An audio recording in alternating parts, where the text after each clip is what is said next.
The former ADC to immediate Governor Dixon was from Tungbo, not so?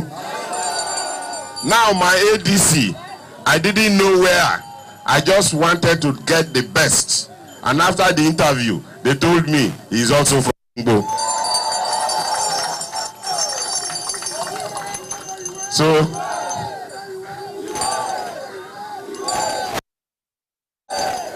So Tungbo of ADCs.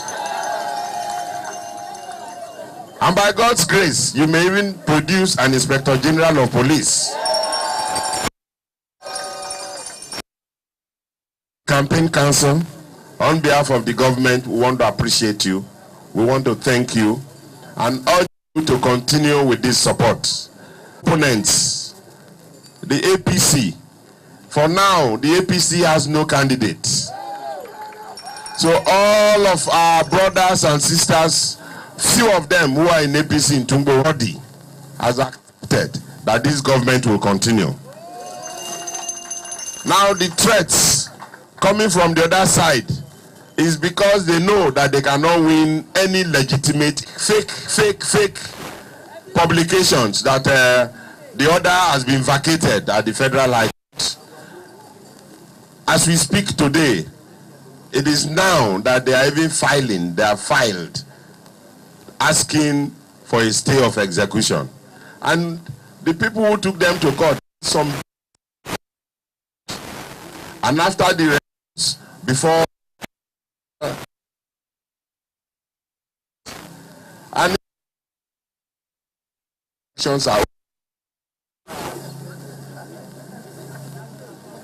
so my sisters of Tungbo, continue to sustain your support, and development more will come to Tungbo.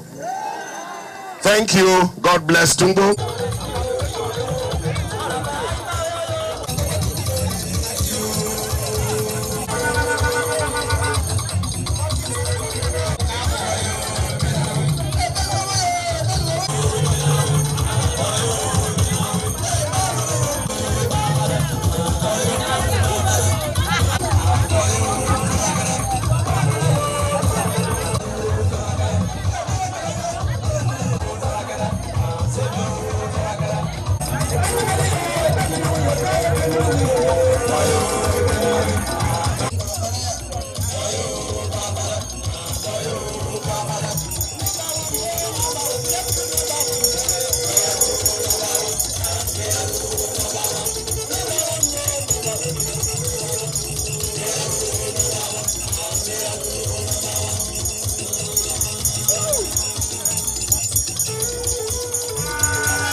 Business economical to add more value economically.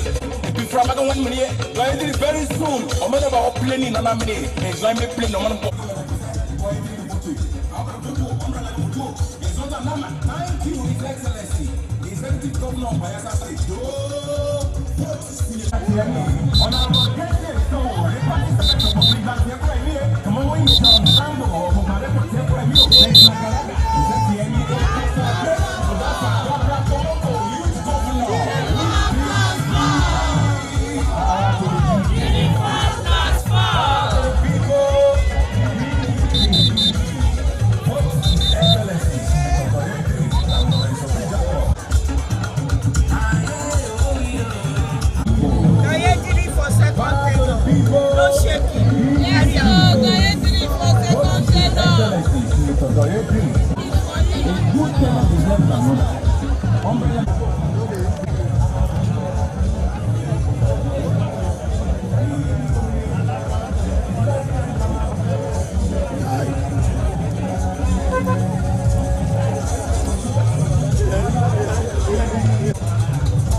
No more for yes.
line coming all the way from Odi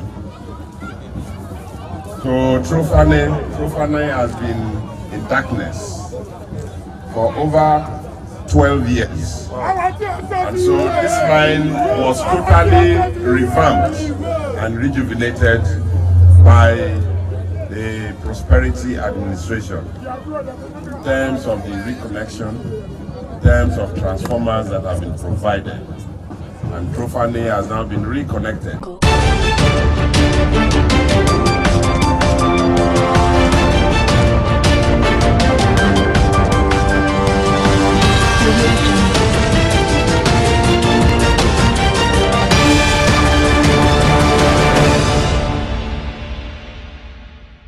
Many thanks for joining us again on the News Hour on Biscon Television. I'm Stella Opal. First, the headlines. On the national scene, EFCC detains Godwin Emefiele after DSS frees ex-Syrian governor. Governor Akeredolu rebuffs Aiyedatiwa's apology, insists an assembly probe. In business news, Infrastructure Bank to engage state governments on new fund. On the foreign scene, hundreds of officers search for main shooting suspect. And in the weather sport, dismal Aimba's African season ends with loss to Wydad. Now the news in full. Former governor of the Central Bank of Nigeria, Godwin Emefiele, is currently in the custody of the Economic and Financial Crimes Commission. Newsmen confirmed that Emefiele, who is being interrogated at the national headquarters of the anti-graft agency Jabi Abuja, was picked up by EFCC operatives on Thursday night, less than an hour after he regained freedom from the Department of State Services. A source revealed the developments to newsmen, noting that the EFCC is probing Emefiele over alleged impropriety during his term as the head of the Apex Bank. Newsmen further gathered that fresh charges may be filed against Mr. Emefiele by the EFCC. It was reported that Emefiele had been in the custody of the Department of State Services since June, after President Bola Tinubu suspended him from office. In another story, the Kingmakers in Oyo Town, otherwise known as the Oyomesi in Council, have filed a suit seeking to restrain the Oyo State Governor, Seyi Makinde, from removing and replacing them amidst the struggle to select the next occupant of the revered Alafin of Oyo Stone.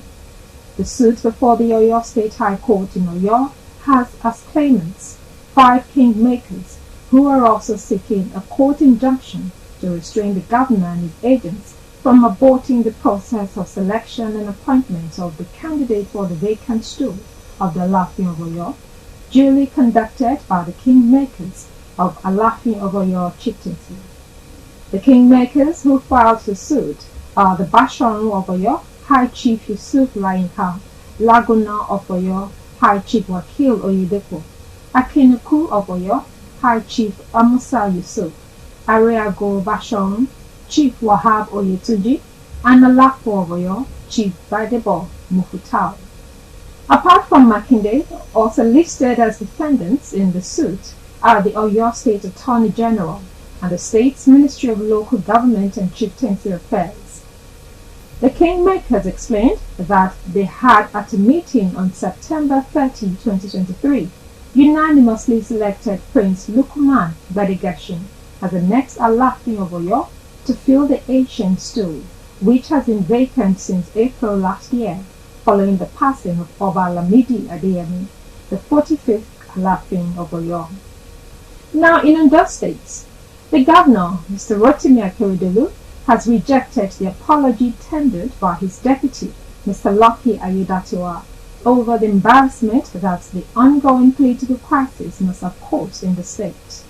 The governor, who reacted to Aiyedatiwa's apology through his senior special assistant on special duties and strategy, Dr. Doyin Odebowale, also rejected some of the claims made by Aiyedatiwa in his apology and insisted that his deputy had a question to answer before the State House of Assembly. Aiyedatiwa, who blamed the ongoing crisis on desperate politicians in the state, had said he remained loyal to the governor and also denied sponsoring any protest against Akeredolu.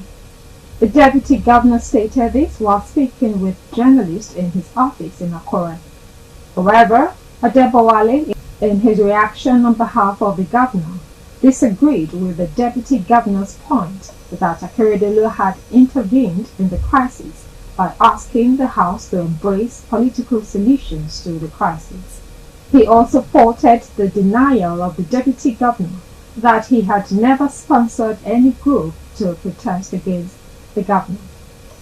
Now in Bayelsa State, the governor Doye Diri has visited several communities in the Sagbama local government area of the state.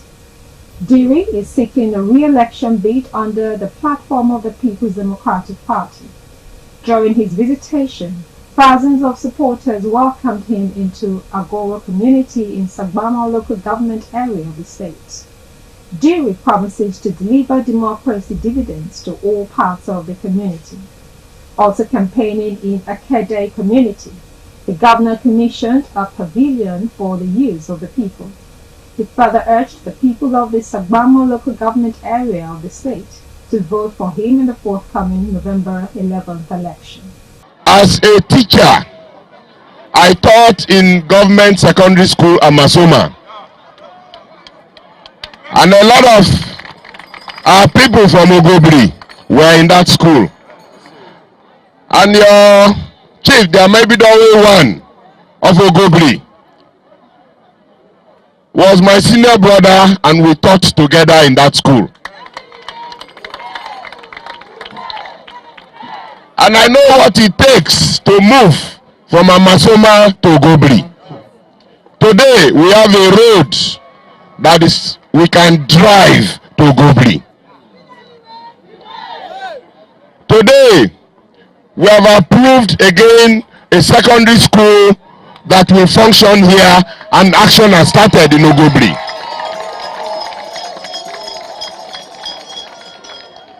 Today, we have a lot of our people who are appointed in this government of prosperity from Ogobri. And so, yes, we may not have gone to where we expected, but we are moving forward. You're watching Biscon TV News. Coming up next is Business News. Stay tuned.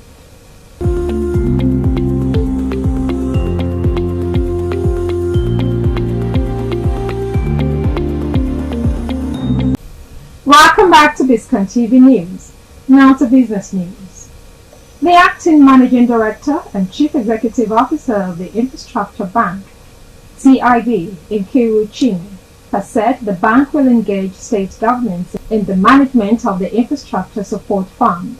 In December 2022, the World Bank still adjudged Nigeria low on infrastructural development, ranking it 132nd out of the 136 countries surveyed. It noted that at the current slow rate of development, it would take 300 years to fill the gap. The federal government recently said in order to attain its national development plan and improve Nigeria's economic outlook, it will require 298.3 trillion naira capital investment commitment from the private sector. It said the total investment needed between 2021 and 2025 is 348 trillion naira, but only 47.7 trillion naira is expected to come from the government, while the rest will come from private sector players in the economy. The current administration recently established an infrastructure support fund for the 36 states of the Federation as part of measures to cushion the effects of the petrol subsidy removal. Regarding the newly established fund by the federal government, Chime noted the TIB is positioning to work with the state governments and minister to optimize the fund. You're watching Biscon TV News. Up next is foreign news. Stay tuned.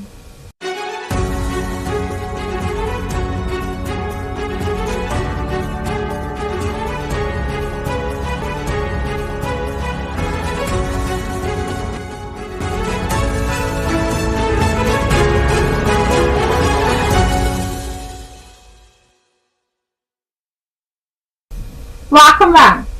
Now to foreign news. A huge manhunt is being carried out in Maine for the U.S. Army reservists suspected of murdering 18 people and injuring 13 others in a mass shooting. Hundreds of police officers and FBI agents are searching for Robert Card, who is said to be armed and dangerous. Schools and businesses have closed, and people have taken shelter as far as 50 miles away from the scene on Wednesday's shootings in Lewiston. On Thursday night, police raided a property in neighboring Bowdoin. Part of the search played out on live TV as police executed warrants in the town, which is around a 20-minute drive from Lewiston. After a few hours, police departed the scene. It is unclear what prompted the search, and an official said police were simply doing their due diligence by tracking down every lead in an effort to locate and apprehend Card. Wednesday's bloodshed marked the worst mass shooting in the U.S. this year, according to Gun Violence Archive, which counts those where 4 or more people are killed or injured, excluding the gunman. The mass shooting is considered to be the worst recorded in Maine, one of the U.S. least populous states, which has high levels of gun ownership, but relatively low levels of gun violence. The number of victims nearly matches the state's total homicides for all of 2022. The search for Mr. Card, which is taking place over land, water and air, has now entered its third day. We take another short break. When we return, we'll bring you sports news. Stay tuned.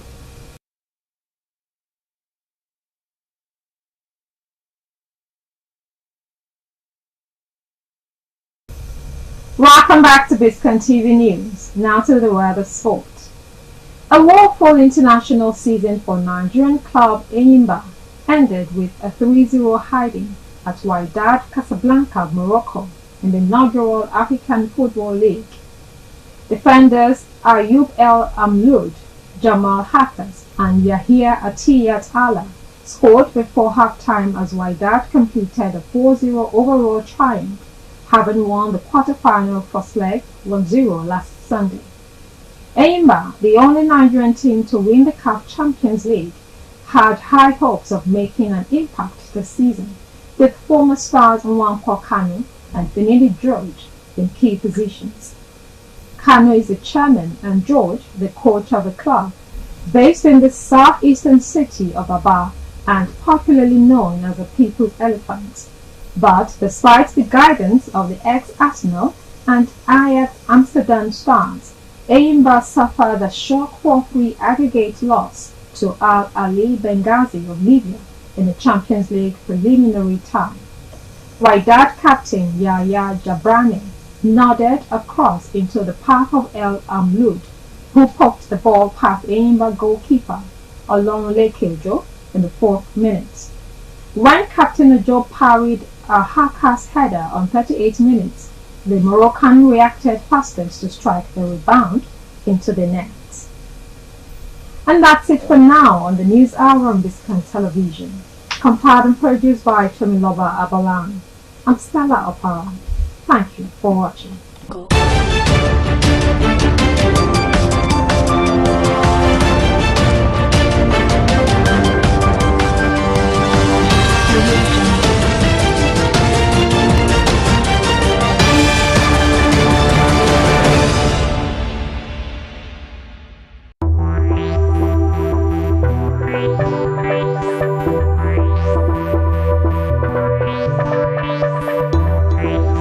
This is Biscon Television, broadcasting from Lagos. My name is Bisi Olatilo. Thanks to be back in the saddle.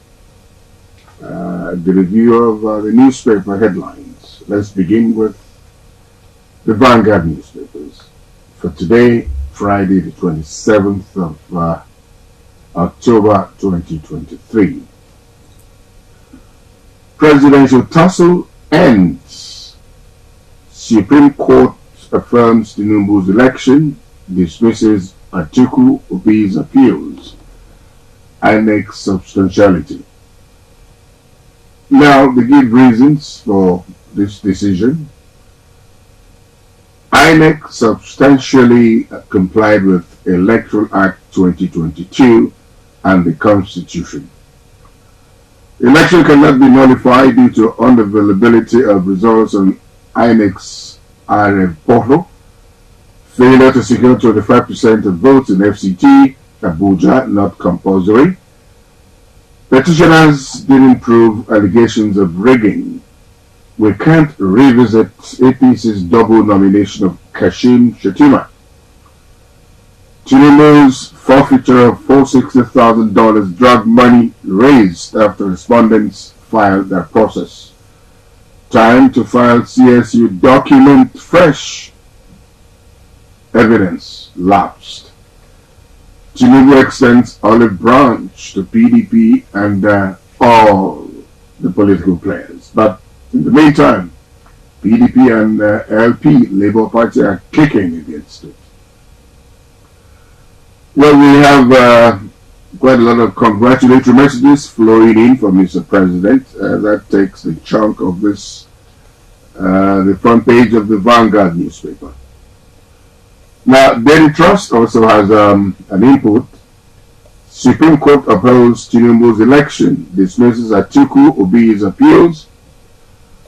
Let's build Nigeria stronger. President Bola Tinubu says this. But PDP says judgment is disappointing. The Labour Party say they are shocked, but they will move on.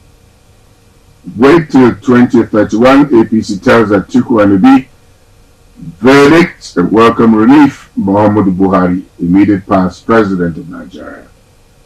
As I said, in the middle of all of this, congratulatory messages from Mr. President, Daily Trust, and the Vanguard. Now let's go to this day newspaper. And let's take it from a different angle.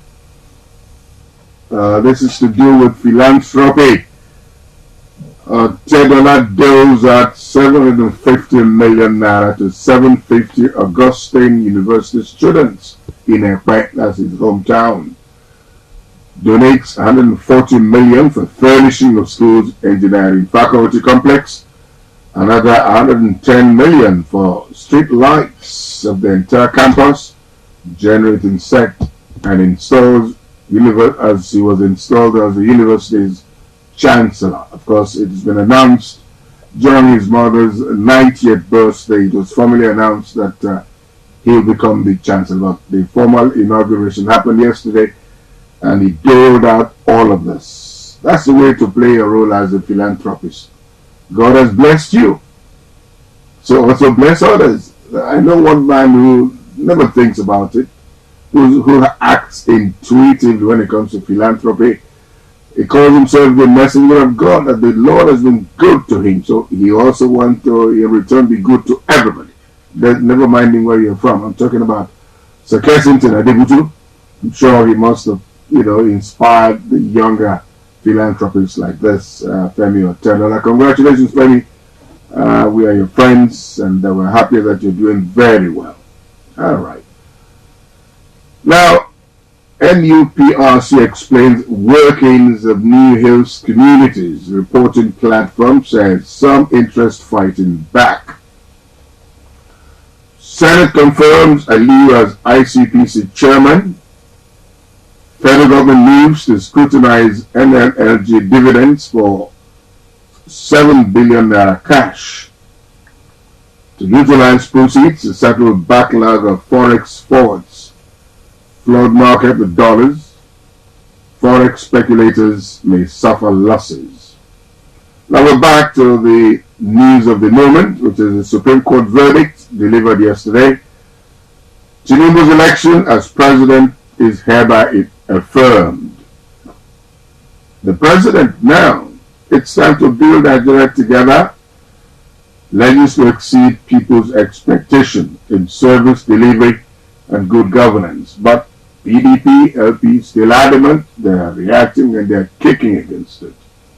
In fact, LP says that the executive has hijacked the legislature and the judiciary. That's what the LP is saying.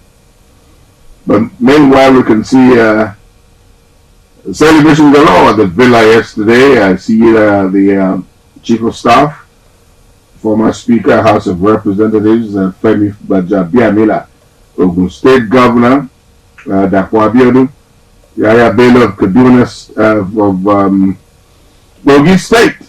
And of course, we see the Governor of Lagos, Babajide Sanwo-Olu, and the Honorable Minister of Justice and Attorney General, and of course we see the NSA. All of them putting Mr. President in the middle, and they all are saying, congratulations, Mr. President.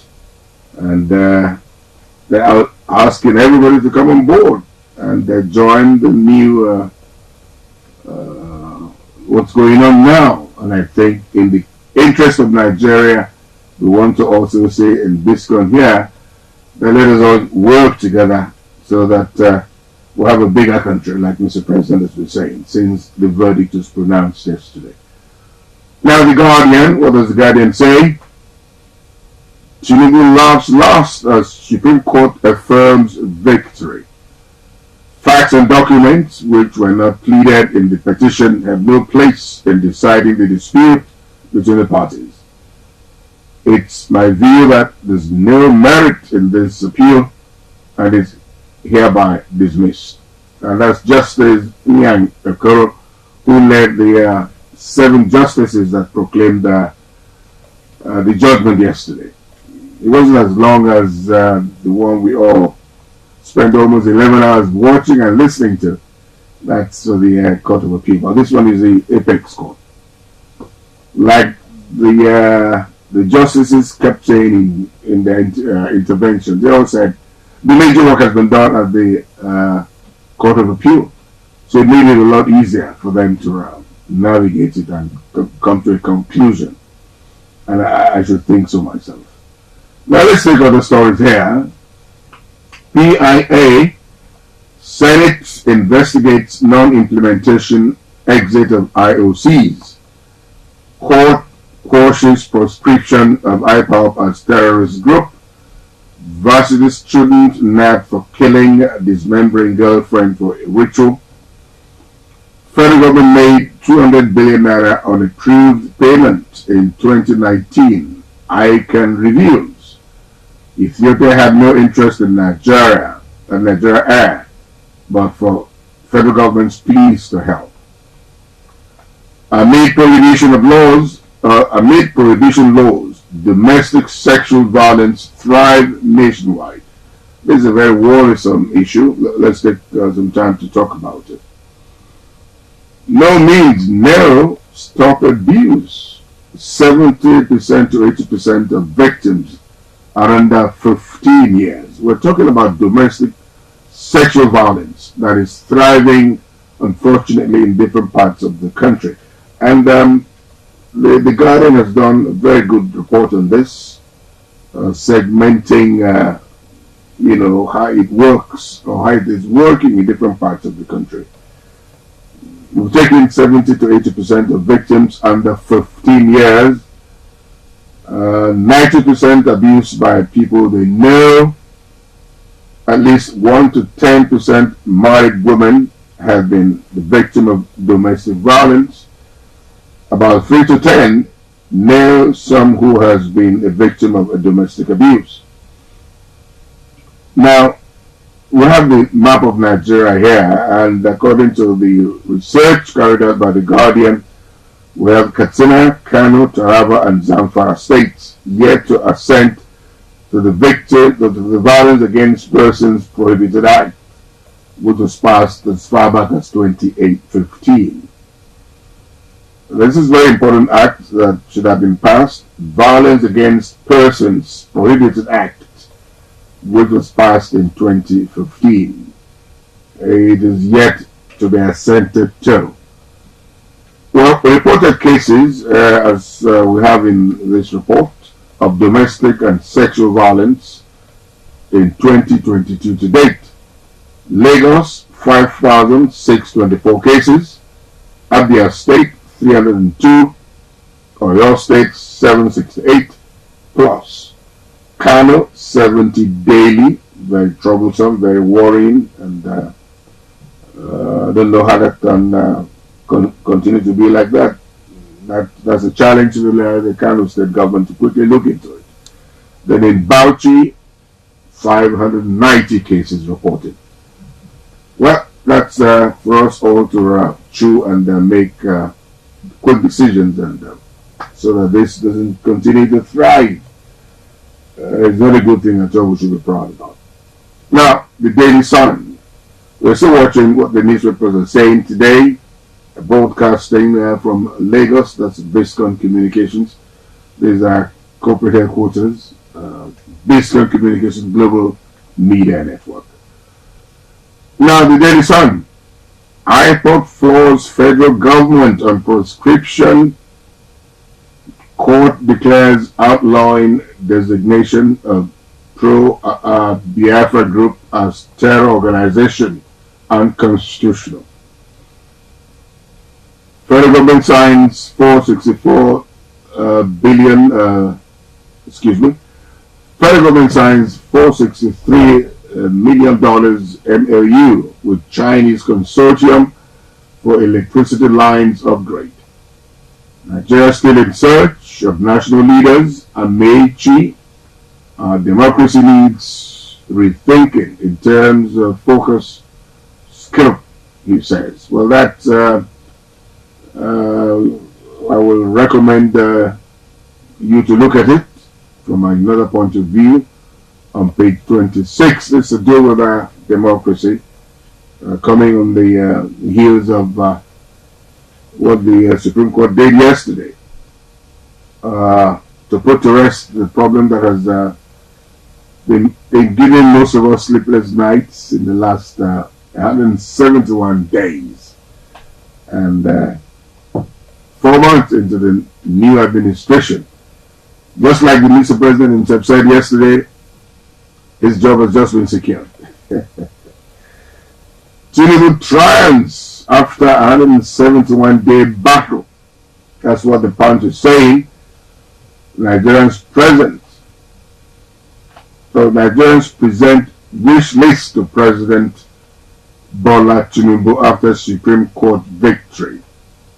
Judgment shocking, dashed Nigeria's expectations, say the PDP and Labour Party, who might still not have come to terms with it. It will take them a while to do that. But I would add my voice to what others were saying. Let's have a national government. Now, Mr. President has reached out, extended the olive branch, and let's do it together. It's Nigeria now. It should transcend Tinubu. But let's make it a Nigerian issue. As I said, congratulatory messages all over the place. Well, Tribune. Tinubu Victoria says Supreme Court did justice on merits of law. Court dismisses Atiku Obi's appeals. Quite a lot of congratulatory messages there. And we're ending up with the New Telegraph. Presidential poll. Supreme Court affirms Tinubu's victory. And we end on that note. My name is Bisi Olatino. Well, thank you very much for watching.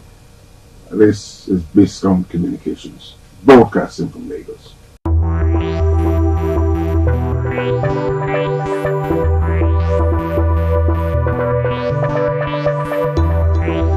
All our communities in our bid for a second tenure in the state. And coming to Tumbo, we believe that is just a fulfillment, because Tumbo, as we know, is 100% PDP.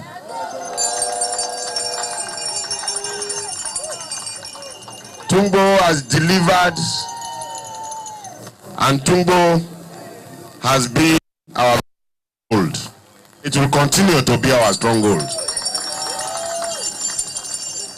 So we are here essentially say thank you and appreciate our party supporters, our faithful, and people of, to let you know that we'll continue with the developmental agenda, not excluding Tumbo Ibe.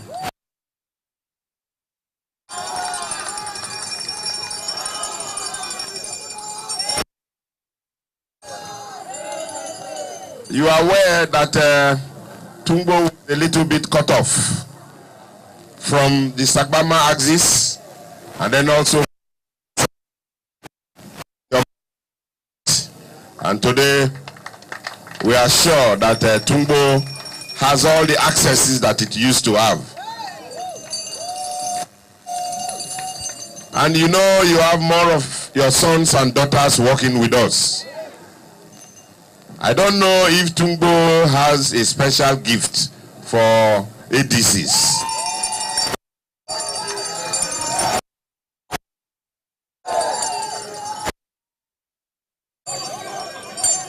The former ADC to immediate Governor Dixon was from Tumbo, not so?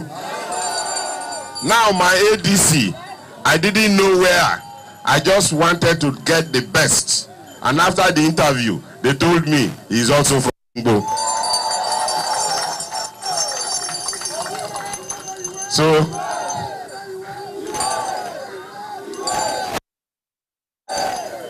Tumbo of ADCs. And by God's grace, you may even produce an Inspector General of Police. Campaign Council, on behalf of the government, we want to appreciate you. We want to thank you and urge you to continue with this support. Opponents, the APC. For now, the APC has no candidates. So all of our brothers and sisters, few of them who are in APC in Tumbo already has accepted that this government will continue. Now the threats coming from the other side is because they know that they cannot win any legitimate fake publications that the order has been vacated at the Federal High Court. As we speak today, it is now that they are even filing, they are filed, asking for a stay of execution. And the people who took them to court, and after the results, before, and elections are so my sisters of Tumbo, continue to sustain your support, and development more will come to Tumbo. Thank you. God bless Tumbo.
Business economical to add more value economically. Before I'm going money, going to very soon. I'm going to planning and I'm going to plan on one. Thank you, His Excellency. The Executive Governor of Bayelsa State.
No more for